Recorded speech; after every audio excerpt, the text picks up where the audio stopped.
This is lecture 2 for week 5, and this lecture focuses on Erikson's theory of psychosocial development.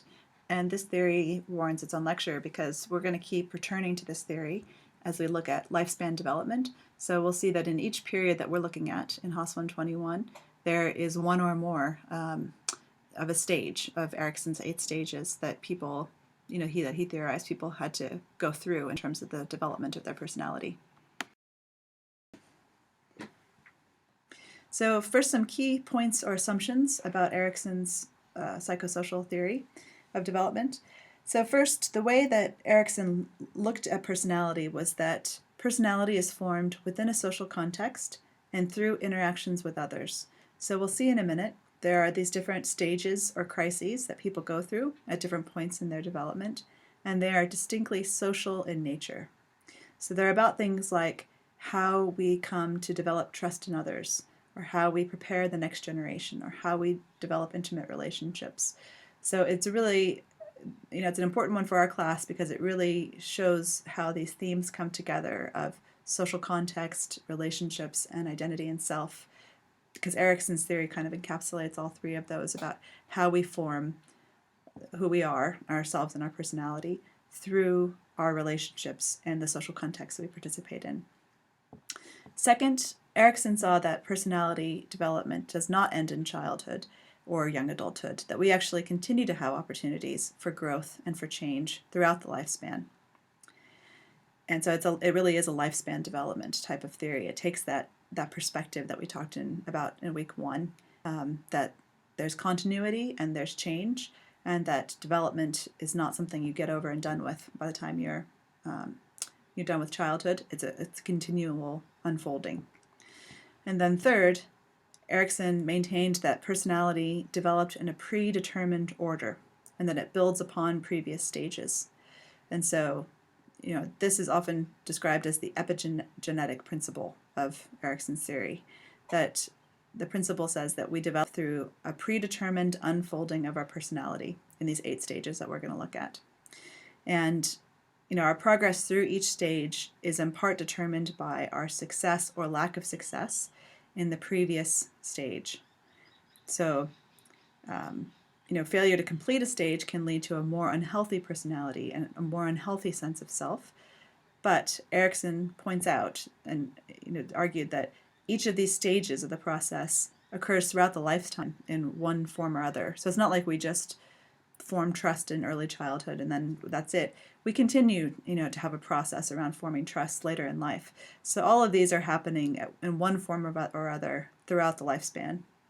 And he talked about phases only because it's in particular times in our life that a particular conflict becomes most prominent and most important in terms of our social development. But it's a little bit like the rose petal, so you get a petal that opens up at a particular time in a particular order, and if you interfere with the natural order of development by pulling a petal out prematurely, you can ruin the development of the whole flower. That's sort of the idea. It's not quite that fixed. There's still that idea of resiliency, where people have flexibility in their development, but there is a sense with Erikson's theory that things are meant to unfold in a natural order. Well, so there's a lot of information packed into this slide, and I just want to say that, again, we're going to continue returning to Erikson's theory in each period of the lifespan. So this isn't the only time you're going to hear about these different stages, but this is just the first time. So it is just introducing these different ideas, but we'll return to them. So again, the idea is that Erikson believed that the development unfolds through conflicts that offer opportunities for personal growth and the development of strengths, and that these different stages or these crises happen at different points in the lifespan. So stage 1 is in infancy, and it happens in the first year of life. So infants are dependent on their caregivers, and they need to learn to form trust in others. So that's why this stage is trust versus mistrust. And so consistency of care enables the formation of trust that people will be there for support. So does that sound somewhat familiar from something else we discussed? So there's definitely a link here between Stage 1 in Erikson, and attachment theory. So there's, just like with attachment theory, consistency of care enables trust in for the child to form a secure attachment, knowing that someone will be there to care for the child. That's similar, that really connects with this idea of Erikson's, that basic trust is formed in infancy by our experiences with responsive caregivers. And so if children experience mistrust, and that is if they don't form a basic sense of trust, and they don't come to believe that their needs will be met by others, they may instead feel a sense of fear and mistrust that they won't receive the support that they need, or fear and suspicion of others. So that's that first stage or crisis that people experience, trust versus mistrust. Stage 2 is in early childhood, which would be from about 1 to 3 years, and it's about the stage about autonomy versus shame and doubt. So this is during the toddler years as children start to develop some independence and they want to do things for themselves. So children begin to assert themselves and their preferences around activities or food or clothes or so on.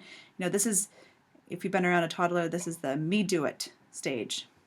And Erikson would encourage parents to allow toddlers to explore their emerging abilities and to find their limits in a supportive environment, which, according to Erikson, that would enable children to develop their will. And so that's, will is a strength of this stage. And, and the ability to act independently and autonomously. Whereas if you exert a lot of control at this stage and making criticisms, that can lead to the child to experience feelings of shame and doubt about his or her abilities. And this relates to the development of self-esteem. So that was a concept we talked about in the first lecture this week, how a person feels about themselves. So shame, this feeling, that can lead to a feeling of low self-esteem. And there may be a link here too with the authoritarian parent. If there's not a lot of freedom for children, if there's too much control that's being exerted on children, Erikson would suggest that creates more of a feeling of shame. It doesn't allow some space for the will to develop. Stage 3 is in early childhood, and that picks up, around age 3 to age 6. And this is a stage of initiative versus guilt. So this is during the preschooler years. And children at this stage are beginning to move from the home into the broader world and getting to know their peers and making friends. And play is central to development at this stage. So children are beginning to develop their interpersonal skills, and they're beginning to develop planning, and they're initiating activities. And they begin to develop a sense of purpose about the choices or decisions that they make. So if children's natural curiosity at this stage is curbed or squashed by too much control and too much criticism, children can feel a sense of guilt or inadequacy about their ability to make decisions. And that may lead them to follow others who take the initiative rather than to develop initiative themselves. And so they become more of a follower than a leader. So the strength in this one is around developing purpose, or not feeling, and the weakness and the negative would be around not feeling feeling inadequate in terms of being able to follow one's own initiative. Stage 4 happens during middle childhood. So middle childhood is from about age 6 to age 12, the school age years. And this stage is about industry versus inferiority. So again, these are the school age years when the individual masters key academic and social skills. And if children perform on par with their peers, they can develop a self-concept where they see themselves as competent and have a sense of pride. And so that's the good side in terms of the strength of developing a sense of competence and comparing oneself to others. Am I achieving in terms of academic skills and social skills? But the negative on this side in terms of the crisis is developing a sense of inferiority. So if children get messages from peers and from adults that their performance is not acceptable in terms of their physical development or their appearance or their popularity or their cognitive functioning, a person can develop a sense of inferiority. So this is a time that's important in terms of developing, again, self-confidence and self-esteem. Stage 5 is the period of happens during the period of adolescence and emerging adulthood. So this is the time when young people start to experience a lot of changes and transition from childhood to adulthood. So this stage is about identity versus role confusion. So the youth begins to look at the future and make decisions about who he or she will be within the society. So this is when people are thinking about questions like, what will I study? What do I want to be when I grow up? What kind of relationships am I going to engage in? And youth who develop a clear and comfortable identity, and this is described as fidelity, so having fidelity around identity, are prepared for their adult roles and their relationships. Identity confusion, on the other hand, is when the individual fails to develop a coherent and enduring sense of self and has difficulty committing to roles or values or people or choices, occupational choices. So, so again, this fidelity is when people can make commitments and start to feel comfortable with who they are. Confusion is when they are stuck in that space of who am I and not really knowing. And then stage 6 is young adulthood. And young adulthood is about the stage of intimacy versus isolation. So young adulthood is from about age 20 to age 40. And, in our society, we've talked about how this is also the period of emerging adulthood where a lot of people don't actually commit necessarily to a serious relationship until they're in their 30s, for example. So intimacy versus isolation, again, this is the period of young adulthood when people are typically looking for a partner and wanting to start a family. And achieving intimacy can give a person a stable relationship and a source of love, in their lives. So, people are asking that question, am I ready for a relationship? And love is when they can make a commitment and have that enduring relationship. Not forming a close personal relationship can leave a person to feel isolated or lonely.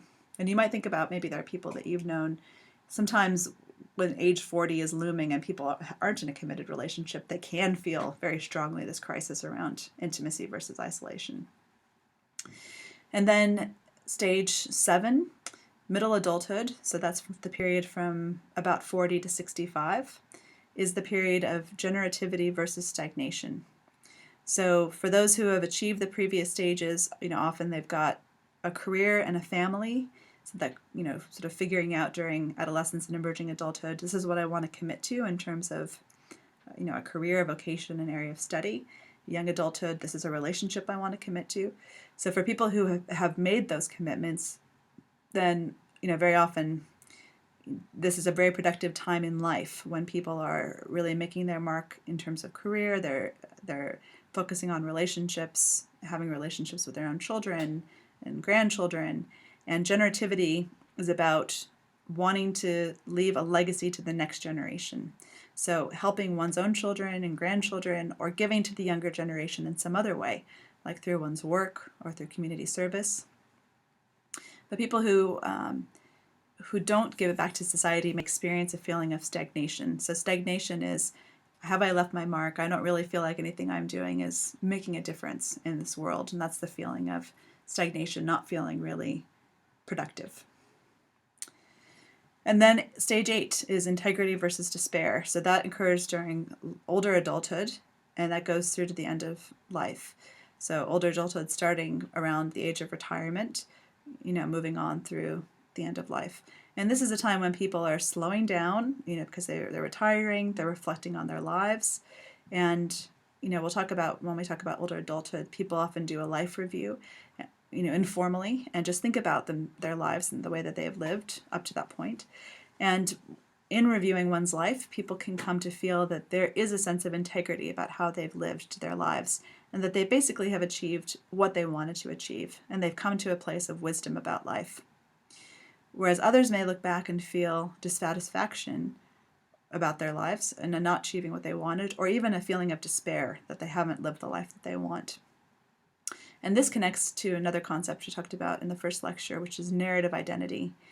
Part of this integrity versus despair is making sense of the story of our lives, making it into a story and thinking, is is this a story? Has the story turned out the way that I hoped it would be? So those are the 8 stages in a nutshell, and that's a lot of information packed into one slide, but we're going to come back to this theory throughout the semester, and it really will be central to our examination of how self and identity unfold over the lifespan during different periods.